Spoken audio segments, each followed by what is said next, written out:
doing what's right for yourself and making the decisions that are going to help yourself, help your family. And when you're an engineer, you can also help society, which is really a neat thing to be part of.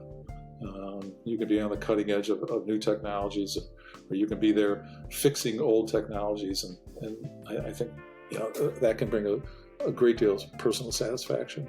The idea of just learning something new. I'd say it's really about just helping others and building good relationships. I mean, at the end of the day, I don't want to be defined by how many data sets I run through or how many people I convince to buy a product. That's not it. It's really how we learn collectively as people and how we share that information to help the next generation. I tell people this: I am not a self-made professional. Everything I've learned has been at the benefit and the insights of other people. And Pete Fader, he's mentioned several times in the book, because we met more than a decade ago, where for no reason except for just his approach, he's just a brilliant teacher. It was like, I will help you learn this stuff. You're not a student of mine, you're a professional, but I want to teach you. And I've brought that to say, well, I'm happy to teach the next generation of people that come through. And when I look at that model, it just seems like a more satisfying way to go through life, to say, here's what we're learning, especially now at a time where we're connected at a greater depth than any point in human history, that how much information we can share and how greatly we can accelerate the next generation to say, we've tried, we failed, these were mistakes, but these were learnings. And so I look at success. I don't think I'll ever be able to quantify it, to say these are how many people I impacted, nor would I want to, but just to say that I spent a majority of my time, learning these lessons and then sharing them with the next generation to make them their own and do some more big things with. I think being happy, right, and with whatever one has done, and a good night's sleep, I think that's being successful. Because I think a person who's got the right conscience will be able to sleep when he knows he's given it 100%. So that's success to me, Swami. What does the word success mean? I think success varies by each person. Each person has a measure of success, but I think success is basically, what do you want to achieve, and how close are you to getting there, right? And so, if you want to achieve building a big business, that's great. If you want to actually build a nonprofit and provide lots of values to many consumers and people around the world, that's great. That's kind of your objective. And so each one of us has to define kind of what they want to achieve. And success is how close are you getting to that? First, you need to know where you want to be, right? There's this nice saying that I love about Alice in Wonderland, the children's book. And Alice sees kind of one of the, this big rabbit in the woods, and Alice says, which path should I take? Because there's many paths. And basically the rabbit says, so where do you want to go? And she says, well, I don't know. And the rabbit says, well, then you can take any path. Any path will get you there. If you don't know where you're going, any path will take you there. So you need to know where you're going, because or else you can't make decisions on which path or route to take, right? So I'd say that's, success is driving towards that end goal that you have in mind. The word successful, sort of means that you should be able to make a difference somewhere.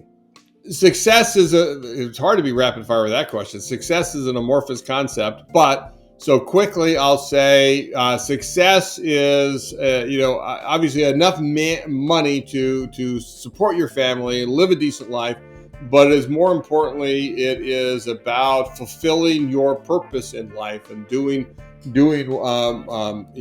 what you love to do in a way that gives you enough material success to live by. I don't know. I think that's a very question which will have different answers depending upon when you ask a person during their career or during their life. But as of now, I would say that as long as I continue to do what I want to do in my life, and I get, I get the resources and things like that done. So I'm, as long as I can do that, I'm very happy. And that is what is success about, because I have identified my passion, identified it, and I'm able to pursue it and continue doing it and excel at it.